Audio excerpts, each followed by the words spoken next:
Oleh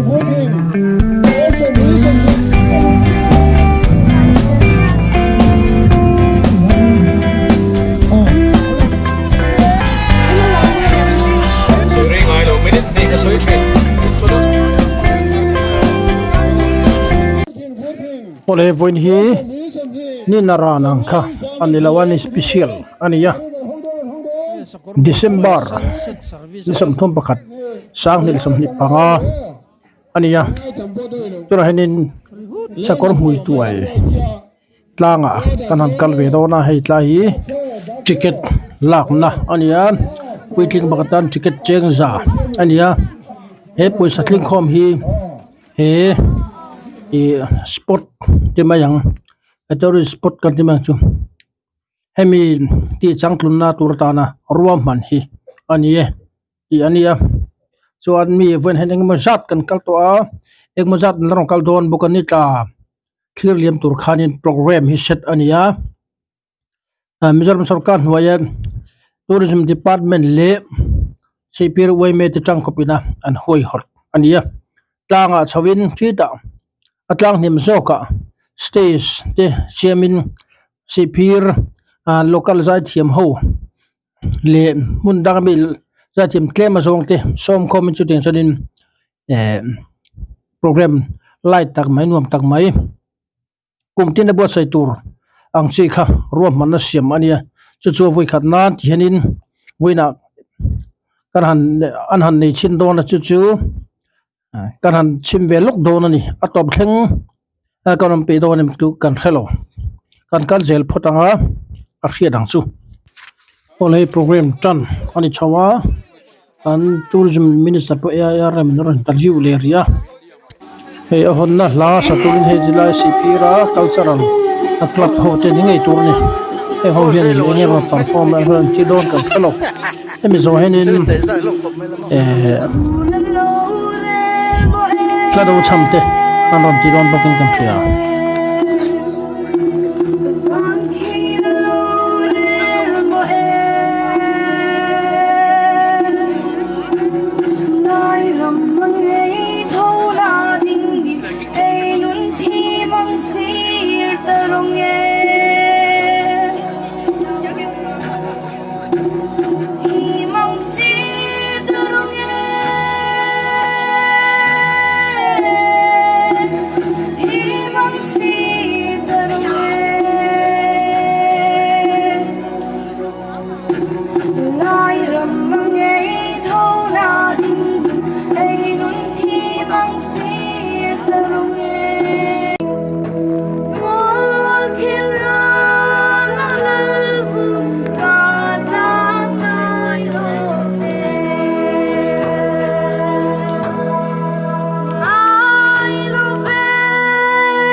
Lam ve kan go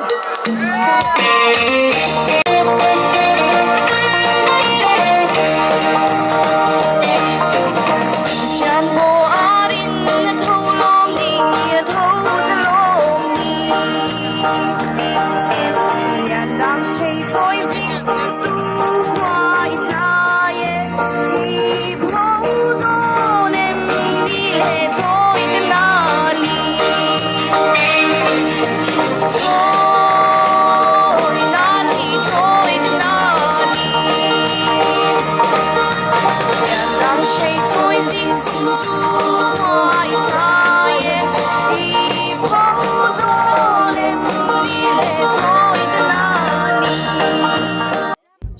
hey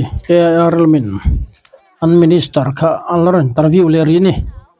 e hemi zo henin hladau kanen don hole tinon tan sel hladau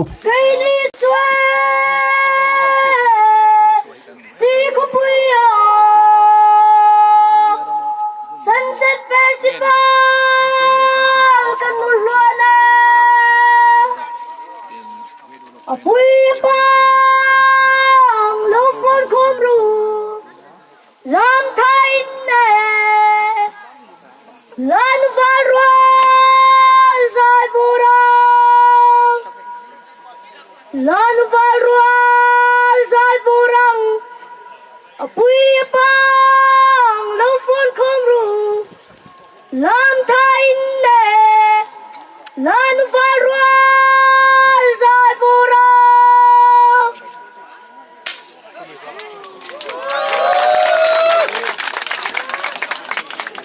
ไม่ครับแต่ท่านเรียก สวยง่ายเลยมินิทนี่ก็สวยทวินอินโทรดักชั่นเต็มขนาดง่ายมินิทขัดอันนี้ง่ะอ๋ออันนั้นง่ะมินิทนี่ช่วงบักก็สวยระวังเฮ้ยวันน่ะบิลตัวเอ็มเอลมินิสผู้ชายเทียวันน่ะเฮียนกันซิงอ่ะเทเลปุลทันสังกันมินโฮเทียหล่อผมเลี้ยมาอ่ะบิลละเฮล่าอยากโคเวล่าตั้งหมูนมเลนัวเลมอยซิงอ่ะมีอันนี้ก็ที่ซิงอันนี้ชินาพอมินิอินเทอร์วิวนะอาจารย์ชูkalakal tamlu tulo nangin India ram teram pona the tourist resort le mun thang thang kan kalna hengai nuam hi om chuang lo ni hoi thaula khuai nuam khu om chuang lo ni hei hi mizoin kan ngai lu tanga ya mizoin mizoram kan ngai lu nga voina kan event hi kan thala kan video daranga namdang inan bunga na kuman lo kalang kumlen lo kalang tuna troka kumma kum soma mizorama sakor mui thoi tlanga kum hlui tha turin ka kal don an lo te hi kan ring that ani khovel mun moi le nuam nian soile notice mun dang po hi hei ai nuamin hu to bi kem ni chuwang chuanin kan ngai lu thiam ngai chu chu he event kan nei chan ani hun dang apo ka soi thwin Great Wall of China to tu tamber tu thang in Chinese an lani Taj Mahal to tu tamber tu thang in Indian an lani sakor mui thoi tang hi ai zola chan ve pon dan na tlo he nem tak taka chuan kal chawila ke mani le ke mani kha tourist kan nimaya chuan voina sipir khotlangin alu mante ape theitan an khona a theilo tan chuna free ania kha kha sipir tan an bangdon sakor mui thoi tlang cheina tan an bangdona chu community based tourism tuna kam promote tum hian itani volunteer zong traffic duty ta tilai travel ho hi sipir khotlang de uve kan nia chuan solaya dor hung tu po sipir khotlang mi puiten ni an kan dora an poisa an ipte poisa kan thulu da chu sipir avir velanga he khuwa hian lok puise kan duwa he sakor mui toi tlang hi India rama larse kan duwa khovela larse kan duwa chu he hun kan bo chai chan hi ni tin kan la ti zel don chuwang chuanin enganga alo soi sel tok le agan ti chan te khe tok lo enge mo lo soin om puin kan thiam lo chuang lo a chan an khiat lo wang ni ma ro chu kan ti zel don ani nakuma po helai muna hian kum hlui than nia sakor mui toi sunset kan bo chai dona tlar khatlek for all those non-Mizo friends who are coming from Mizoram to visit Mizoram during the winter, we welcome you when we wish that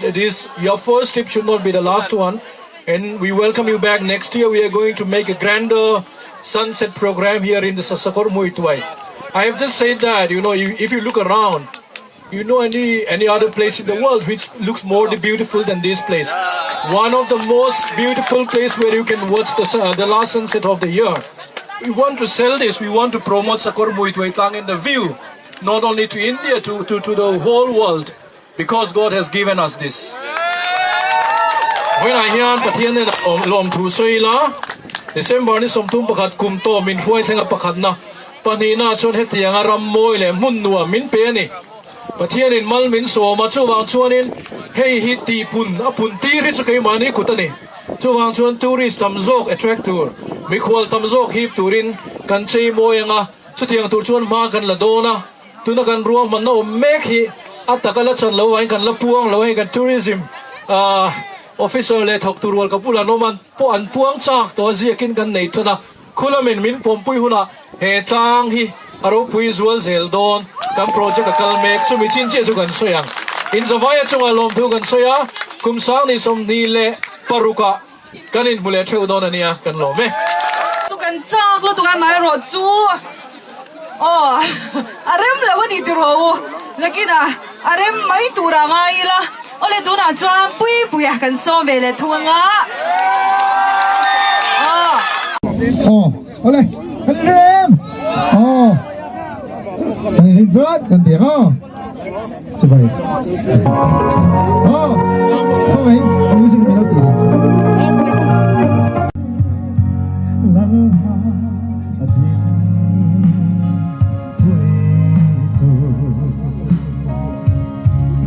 satuan mulo ken kal turce lama adin puito Ini lah pun yang dan yang itu ni aku dah ni hai. Ada ni tu lo masih. Dan di kai kau wang tu lah. Dan tak aku kai ni.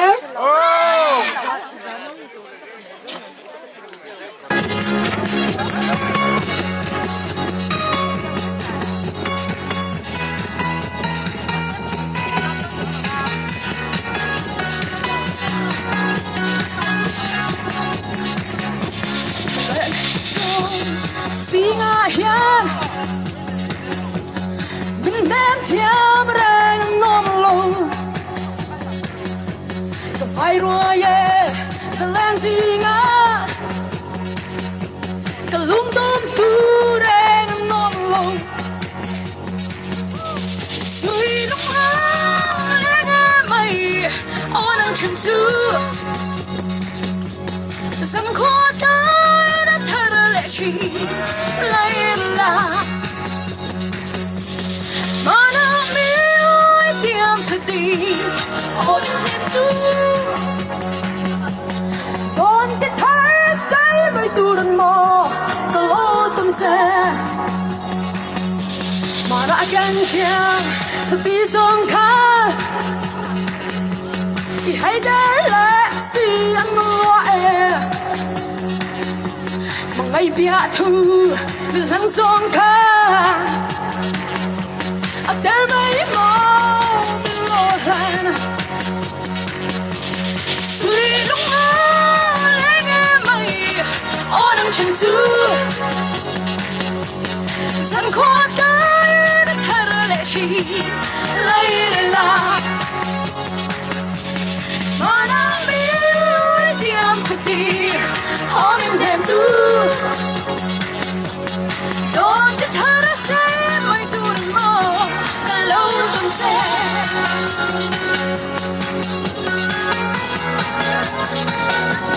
Lúc đó này đủ hết là hai lục cân phải mà nó làm vui đủ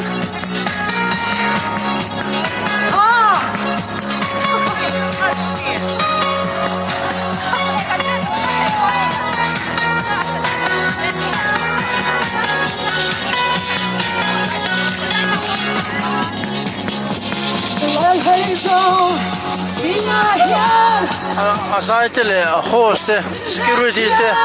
thu ain kal tlat mai Ai rua ye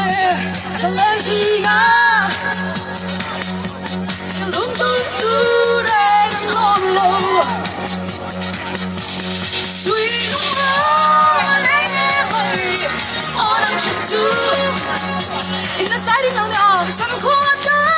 na thar le chi lai la Mana mi tiam tu ti hom in them tu Don't te thar se mai tu ran mo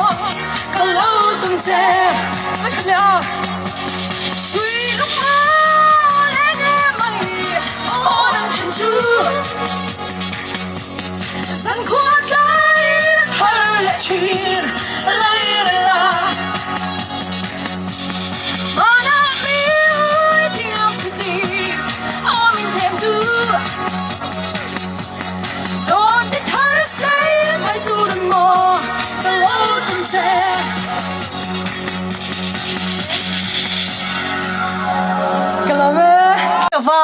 dali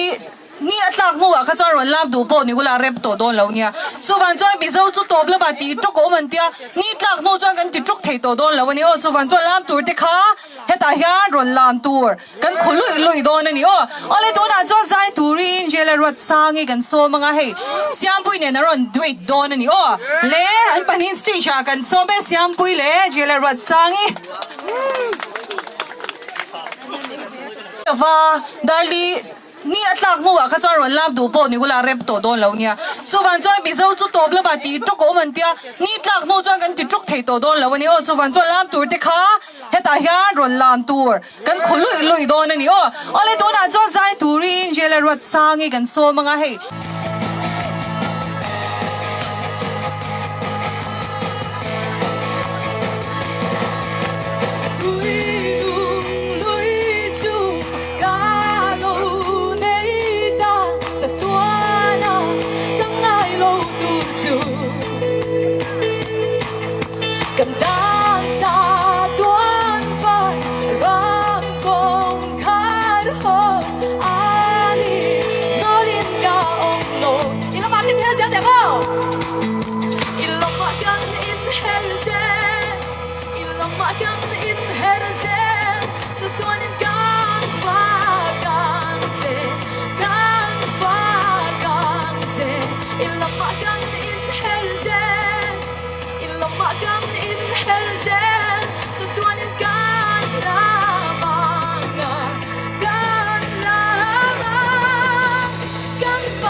giải mai vậy nhỉ lại cái rộn tiếng choang mà na mình lâu khăm mà nắng tì cả lão khóc mày à mà sẽ mình lâu tiếng lâu sáng sáng luôn à đi hơi tiếng nào gần sớm na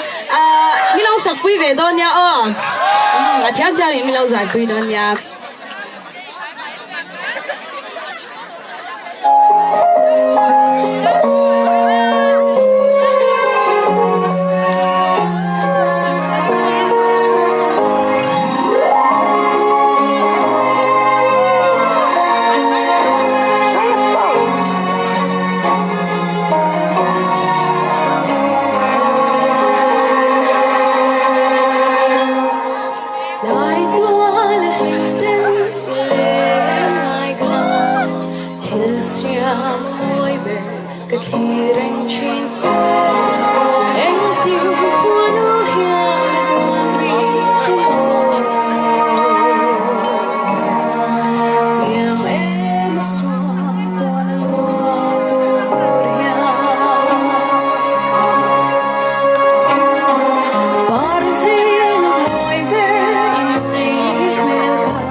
下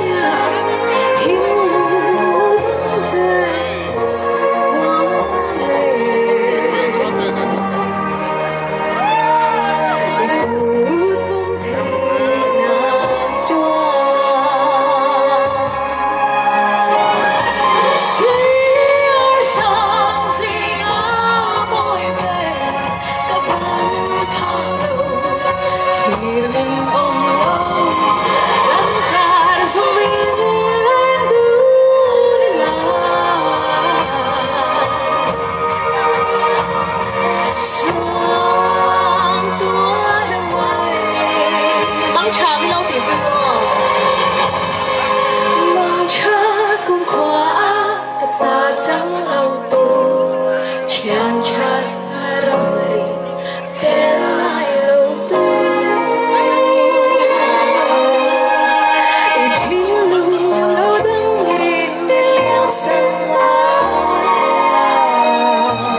quality ti phung le kan lo je ve lo ka ga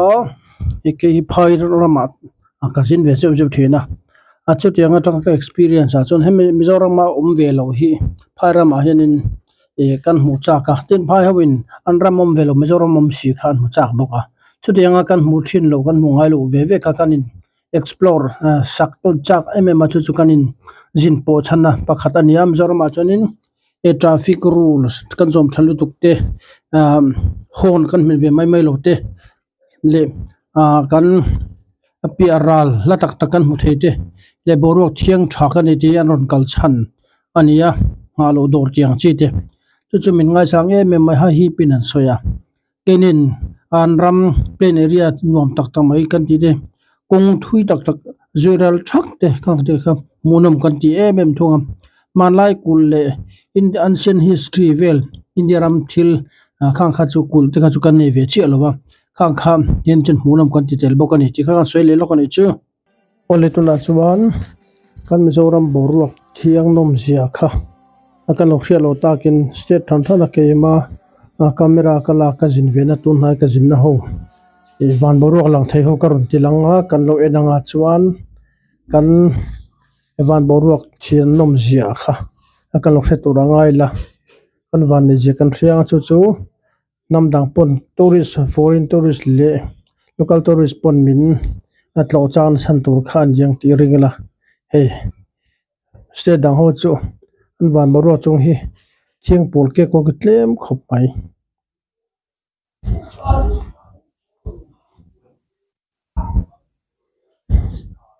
le kha zong kha lon le phot se in zawan mang thau le